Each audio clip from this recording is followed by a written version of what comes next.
అట్లేం లేదు, ఏదో కారణాలు ఉంటాయి చెప్పడం. 14 నేర్చుకుందామా? బాగా చెప్పండి. పూర్ణ కంఠంతో ఉత్సాహం ఉండాలి. ప్రతి శ్లోకము కొత్తగా నేర్చుకుంటున్నాము, ప్రారంభిస్తున్నాము అన్నంత.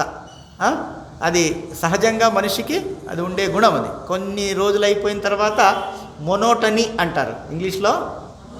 మొనోటనీ అంటే ఇదే కదా మామూలు చెప్తున్నాం. అందుకే కృష్ణుడు యోగో అనిర్విణ్ణ చేతస, విసుగులేని మనస్సుతో యోగమును సాధన చెయ్యవలెను. బాల వికాస్లో చెప్తుంటాం కదా, పిల్లలు చిన్న పిల్లలు వాళ్ళు కొత్తది కావాలన్నమాట. కొత్తగా ఏం చెప్పించరా స్వామి, అదే విసుగొచ్చేస్తుంది. మనిషి స్వభావం ఇది. ఇంకా పిల్లలకి ఇంకేం చెప్పాలి? పిల్లలు ఇంకా ఫ్రెష్ మైండ్స్, ఎవ్రీథింగ్ ఫ్రెష్ కావాలి, వాళ్ళు కొత్తది కావాలి, కొత్తది కావాలి. మనస్సు స్వభావం, మనస్సు యొక్క ఒక రకంగా చెప్తే వీక్నెస్ అని కూడా చెప్పొచ్చు. కొత్త నవం అనండి. మనస్సు కోరుతుంది నవం, కొత్తది. ఎవరు అన్నారట, భగవద్గీత రోజు ఉండేదే కదా. రోజు ఉండేది బ్రహ్మజ్ఞానం అయిపోయినావా? చెప్పండి. భగవద్గీత యొక్క లక్ష్యం ఏమిటి? బ్రహ్మజ్ఞానం పొందడము, ఆత్మానుభూతిని అనుభూతి చెందడం. ఊరికే పారాయణం చేస్తే అయిపోయిందా? లేదు కదా. సో అటువంటి భావం రాకుండా మనం ఉత్సాహం నింపుకోవాలి. యోగో అనిర్విణ్ణ చేతస అనండి. 6వ అధ్యాయంలో నేర్చుకున్నాం, గుర్తుందా? ఈ యోగం కాదా ఇది? మనం చేస్తున్నది యోగమే, అవునా కాదా? పారాయణ యోగము, భక్తి యోగము, ధ్యాన యోగము. ఎనివే, సో అటువంటి విసుగులేని మనస్సుతో సాధన చేయాలి. సో మామూలుగానే మనస్సు ఇది. ఇంకా మన ఆంధ్రులకు పేరే ఉంది, ఆంధ్రులు ఆరంభశూరులు. విన్నారా? బిరుదు కాదు ఇది, తిట్టు. బిరుదు రూపంలో ఉన్న ఆంధ్రులు. విన్నారా లేదమ్మా? చెప్పండి. వినలేదా? ఫేమస్ సార్ ఇది. ఆంధ్రులకి ఇది ఉండే మైనస్ పేరు ఇది. నెగిటివ్, పాజిటివ్ అనుకోవద్దండి, చెడ్డ పేరు అనొచ్చు కదా. ఆరంభశూరులు, ఆరంభశూరత్వం, ఈ పదం వినింటారు. ఆరంభశూరత్వం ఆంధ్రులకి ఇది ప్రత్యేకమంట. అర్థమైంది కదా పదంలో? ఎవరికి అర్థం కాలేదు? ప్రారంభంలో ఊరికే జోష్ అంటే ఊరికే పీకి పందిరేసి ఇస్తామంట. ఈ స్వామి కథ ఏం చూసిస్తాం. ఏమి ఇక్కడ అక్కడ అందరూ మధ్యలో కూర్చొని ఇస్తే అంత బాంబు బ్లాస్టింగ్. ఇప్పుడు జగ ఆరంభశూరత్వం సహజం, అది మనిషికి అందరికీ సహజము. మరి ఆంధ్రులకి ఎక్కువ ఉందేమో. మామూలుగా చూస్తుంటాం కదా, బిగినింగ్లో పూర్తి ఉత్సాహం చూపిస్తారు. భగవద్గీత గోపాలస్వామి గుడికి వచ్చి అడిగేది, ఎప్పుడు స్టార్ట్ చేస్తారు, పత్తలేదు. ఇప్పుడు 4 రోజులు వచ్చి ఓం నమ శివాయ శంభో.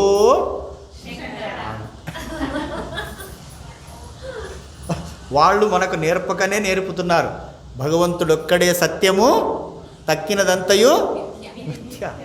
ఈ ఉత్సాహం కూడా మిథ్య, అంతే కదా. ఇప్పుడు నేర్చుకునేలా ఇంట్రెస్ట్ ఉండేవాళ్ళు కంటిన్యూస్గా దానిపైన కన్సిస్టెన్సీ అంటారు ఇంగ్లీష్లో అనండి. కన్సిస్టెన్సీ, స్థిరత్వము. శారదామాత చెప్పారు, అమ్మ చూడడానికి సింపుల్ కానీ అమ్మ బోధనలు ఏం అంత ఇది కాదు. ఏమంటారు? విశ్వాసము అనండి, స్థిరత్వము. ఈ 2 ప్రధానమైన విషయాలు. విశ్వాసము, స్థిరత్వము. ఈ 2 నీలో ఉంటే ఏదైనా సాధించవచ్చు. ఒప్పుకుంటారా? ఆలోచించండి. ప్రారంభం ఫస్ట్ డే, ఫస్ట్ చాప్టర్ ధ్యాన శ్లోకాల్లో ఉన్నంత ఉత్సాహం ఇప్పుడు ఉందా? ఎవరికి వాళ్ళే ప్రశ్నించుకోండి కదా. 6 అధ్యాయాలకే తుస్. ఆత్మ సంయమ యోగాగ్నౌ. మనిషి యొక్క స్వభావం చెప్తున్నాను. ఎవరిని తప్పులు పట్టడం మన వృత్తి కాదు, కానే కాదు. మనిషి స్వభావం, మనసు స్వభావం. నవం కొత్త రోజు చెప్పేదే కదా అనే భావం వస్తుంది. రాకుండా మనల్ని మనము కంట్రోల్ చేసుకోవాలి, ఉత్సాహం తెచ్చుకోవాలి. సెల్ఫ్ మోటివేషన్ అనండి. స్వయం ప్రేరితం, స్వయం ప్రేరణ. అనండి. స్వయం స్వీయ ప్రేరణ, స్వీయ ప్రేరణ, సెల్ఫ్ మోటివేషన్. తో అందరూ చెప్తారు best motivation book is Bhagavad Gita. మరి ఇప్పుడు ఎక్కడ ఆచరణలో ఉండాలి కదా. ఎనీవే వాళ్ళు వస్తారు రారని కాదు చెప్పడము, ఇది మనసు యొక్క స్వభావం. ప్రేమానంద స్వామి చెప్పాను కదా, బృందావనంలో మహానుభావులు రాధాదేవి దర్శనం పొందిన మహాత్ములు వారు ఇదే చెప్పారు. ఒక అమ్మగారు కోటీశ్వరులు వచ్చి అడుగుతారు, ఆ స్వామీజీ డబ్బులు ఉన్నాయి, నగలు, ఆ మహాతల్లి ఇన్ని వేసుకుని వచ్చింది, మంచిదే కదా. ఎవరి అలంకారం వాళ్ళది కదా. ఆ అద్భుతమైన సాక్షాత్తు లక్ష్మీదేవిలా ఉంది. డబ్బులు ఉన్నాయి. ఏదో ఇప్పుడు యూట్యూబ్లో అడ్వర్టైజ్మెంట్స్ ఏమేమో చేస్తారు కదమ్మా, ఆ వృత్తి వాళ్ళది. ఓకే, ఎవరి వృత్తి వాళ్ళది. అలా డబ్బుకు కుదవలేదు, పేరు ప్రతిష్టకు కుదవలేదు, రూపానికి కుదవలేదు, ఏ ఆరోగ్యానికి కుదవలేదు. అన్నీ ఉన్నాయి స్వామీజీ, కానీ మనసులో వెలితి, ఏదో కోల్పోయాము అన్న వెలితి ఉంది. దానికి మార్గదర్శనం చేయండి అని అడిగితే స్వామీజీయే చెప్పారు, మనిషి మనస్సు అత్యంత చంచలమైనది. ఎంత ఉన్నా ఇంకా ఏదో కావాలి, ఇంకా ఏదో కావాలి, ఇంకా ఏదో కావాలి, నవం నవం కావాలి. మళ్ళా పాతది కాదు, పురాతన ముద్దు, నవం నవం, కొత్త కొత్తది కావాలి. కొత్త కొత్తది కాదు. పురాణంలో కథ చెప్పారు. ఆ ఏదో వెలితి, ఏదో వెలితి, ఏదో వెలితి ఏమి? భగవంతుడు, శ్రీకృష్ణుడు, శ్రీరాముడు, శివుడు, ఏదైతే ఇష్టదైవం ఉందో ఒప్పుకుంటారా? ఆ వెలితి వల్లనే మనకు అశాంతి. ఏం వెలితి? భగవంతుడు పొందలేదు, అన్నీ పొందినాము, భగవంతుడు పొందలేదు, భగవంతుడు ఆత్మలో ప్రతిష్ఠితుడు కాలేదు, కాబట్టి అశాంతి. అది ఎక్కడో బయట ఉందనుకుంటున్నాం.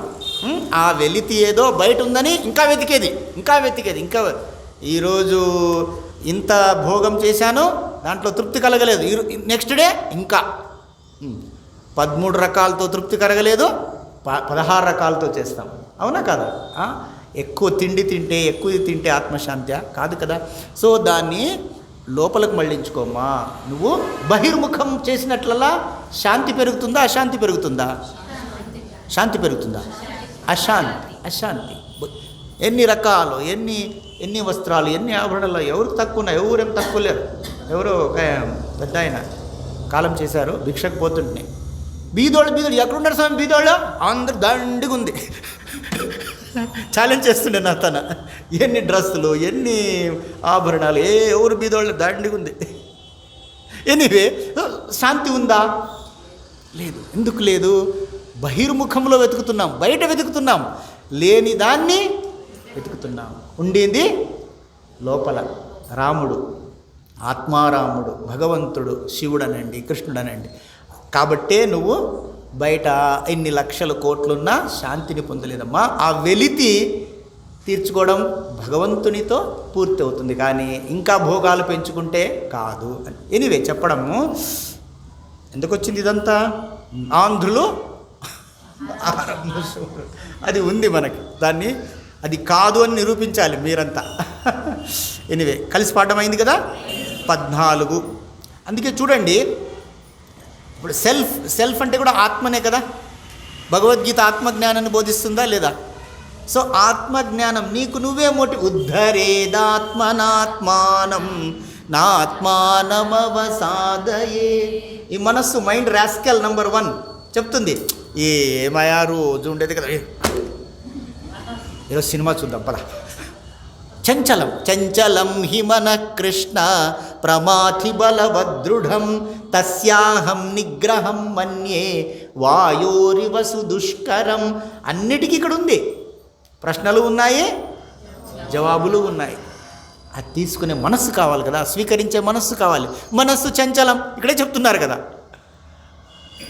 సో కృష్ణుడు ఏమన్నాడు?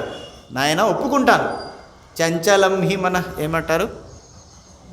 అసంశయం మహాబాహో మనో దుర్నిగ్రహం చలం అభ్యాసేన తు కౌంతేయ వైరాగ్యేణ చ గృహ్యతే.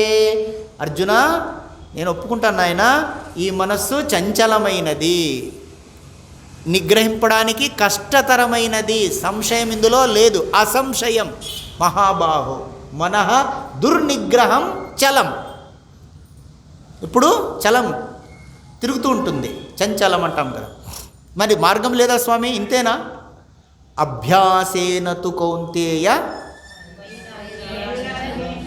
6వ అధ్యాయంలో చెప్పుకున్నాం. అభ్యాసము వైరాగ్యం రెండూ ఉంటే దీనితో మనము మనస్సును సంయమనం చేసుకోవచ్చు. సో అభ్యాసం రోజు చేయాలి, రోజు చేయాలి, రోజు చేయాలి. పదే పదే పదే పదే చేయడం, అందుకే జపం, ఇది కూడా జపమే. ఎనివే చెప్పడం ఏమిటంటే అభ్యాసము వైరాగ్యము ద్వారా మనస్సును సంయమనం చేసుకొని ఈ విద్యలో భగవద్విద్య బ్రహ్మ విద్యానాం, గుర్తుందమ్మా, చూసారా? బ్రహ్మ విద్యానాం యోగశాస్త్రే, బ్రహ్మ విద్య నేర్చుకుంటున్నాం. మరి ఉత్సాహం లేకపోతే ఉండాలి కదా. 14 అనన్యచేతా సతతం, అనన్యచేతా సతతం, అనన్యచేతా సతతం యో మాం స్మరతి నిత్యశః, యో మాం స్మరతి నిత్యశః, యో మాం స్మరతి నిత్యశః తస్యాహం సులభః పార్థ, తస్యాహం సులభః పార్థ, తస్యాహం సులభః పార్థ నిత్యయుక్తస్య యోగినః, నిత్యయుక్తస్య యోగినః, నిత్యయుక్తస్య యోగినః.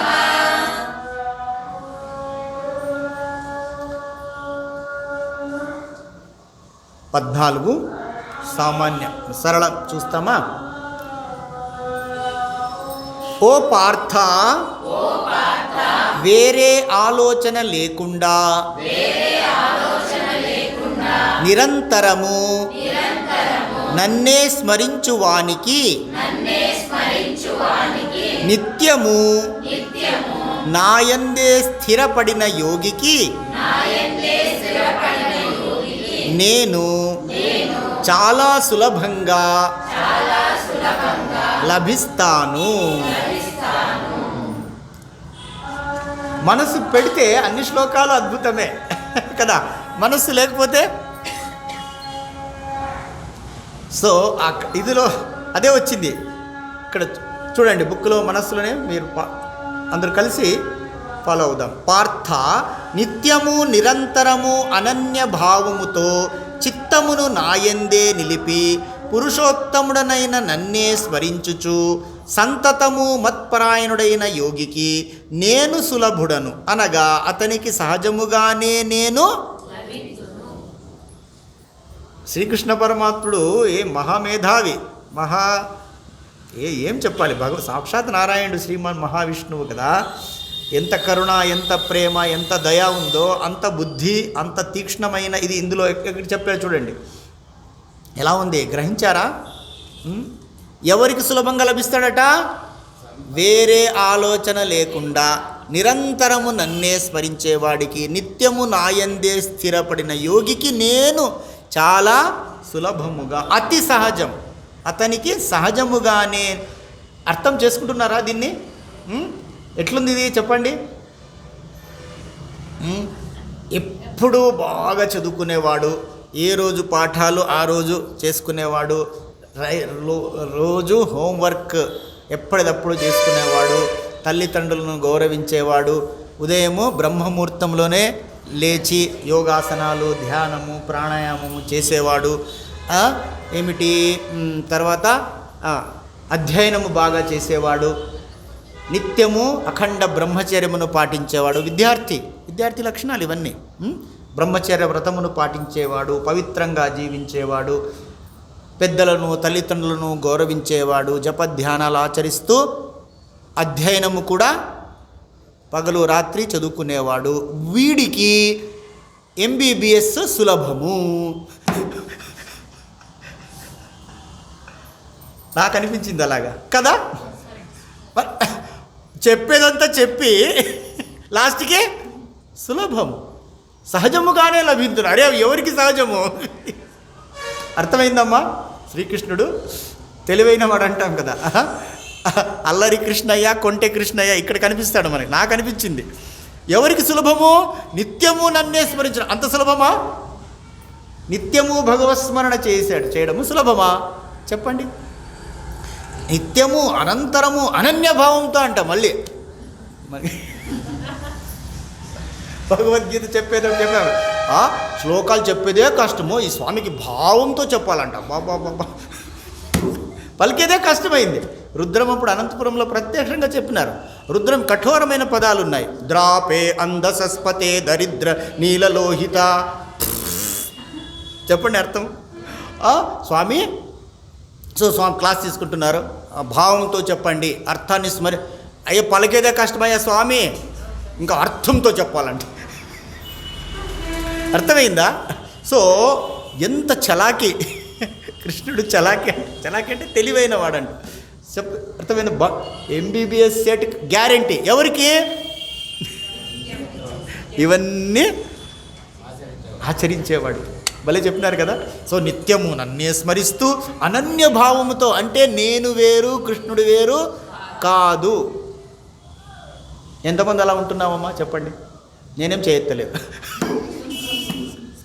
సుళ్ళాలు చెప్పాలా? అనన్య భావం అంటే ఏమి? నేను వేరు పాండురంగుడు వేరు కాదు, నేను కృష్ణ స్వరూపుణ్ణి. నేనే కృష్ణుని వద్దులే, ఎవరికి ప్రాబ్లమ్స్ వస్తాయి. నేను కృష్ణునితో ఆత్మస్వరూపుడను. ధ్యానంలో కొద్దిసేపు ఉంటాం, 5 నిమిషాలు 10 నిమిషాలు. ఎప్పుడూ అనన్య భావముతో జీవించడం అంట. సాధ్యమా? సులభమా? ఎంతో కష్టం కదా. సో అలా కష్టపడే వారికి నేను సులభుడను. అర్థమైందా? స్వామీజీ ఇంతగా ఎందుకు చెప్తున్నారో మీరు గమనించారా లేదా? గ్రహించారా? అతనికి సహజముగానే నిత్యయుక్త. 3వ లైన్ చూడండి, నేనేం కల్పించుకొని చెప్పట్లేదు. 3వ లైన్లో ఏముంది చెప్పండి? తస్య అతనికి, అహం నేను, సులభంగా లభిస్తాను. ఎవరికి? నిత్యయుక్త. అదేమో చెప్తారు చూడండి, పొమ్మనక పొగ పట్టడం ఏదో అంటారు కదా, లింక్. దీనికి దానికి లింక్ ఉందన్నమాట. అలా నాకు తోచింది అలా.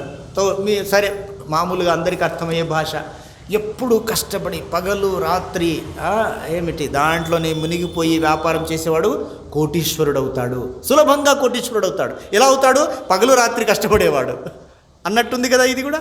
అట్లా చెప్పే విధానం అది పాజిటివ్, అది మహా అవతార పురుషుల లక్షణం. ఎనీవే చెప్పడము అర్థమైంది కదా. కాబట్టి అలా ఎల్లప్పుడూ దాంట్లో ఉండేవాడికి సులభం. అవునా కదా? ఎప్పుడూ చదువు పుస్తకాల పొరుగు స్వామి అంటాడు కదా కొంతమంది పిల్లల్ని. ఎప్పుడూ చదువుకుంటాడు, ఫెయిల్ అవుతాడా? అందుకే నేను శారదా ట్రస్ట్లో చెప్తాను, ట్రస్ట్ ద్వారా అమ్మవారు ఆశీర్వాదంగా మనమేమేమే లక్షలు ఇవ్వడం కాదు, 5,000 10,000 వాళ్ళ దీనికి బట్టి ఇస్తాం మనము. సో మీ ఒక విద్యార్థి, నేనే విద్యార్థి అనుకోండి, మీరు ట్రస్ట్ అనుకోండి, 10,000 15,000 20,000 ఇచ్చి కష్టార్జితమైన సొమ్ము, భక్తులు వాళ్ళ కష్టార్జిత సొమ్ము ఇచ్చినారు. సో దానివల్ల నా మార్కులు పెరగాలా తరగాలా? పెరగాలి కదా. 2% లెస్, 5% లెస్, 10% లెస్ వస్తే ఎలా ఉంటుంది? ఇచ్చి ఏం ప్రయోజనం అనిపిస్తుందా లేదా? ప్రజల కష్టార్జితము తీసుకున్న తర్వాత నా బాధ్యత పెరుగుతుందా లేదా? పెరుగుతుంది. ఇంకా బాగా కష్టపడాలి. 70 తెచ్చుకున్నవాడు 80 తెచ్చుకోవాలి, 90 తెచ్చుకోవాలి. అప్పుడు మీరు ఇంకా చేయాలనిపిస్తుంది, ఇంకా ఎక్కువ ఇస్తామప్పా. అవునా కదా? సో ఆ విధంగా కాబట్టి కష్టపడేవానికి నేను సులభుడను. అర్థమైందమ్మా? రిపీట్ అయిందా? అనన్యచేతా సతతం యో మాం స్మరతి నిత్యశః తస్యాహం సులభః పార్థ నిత్యయుక్తస్య యోగినః.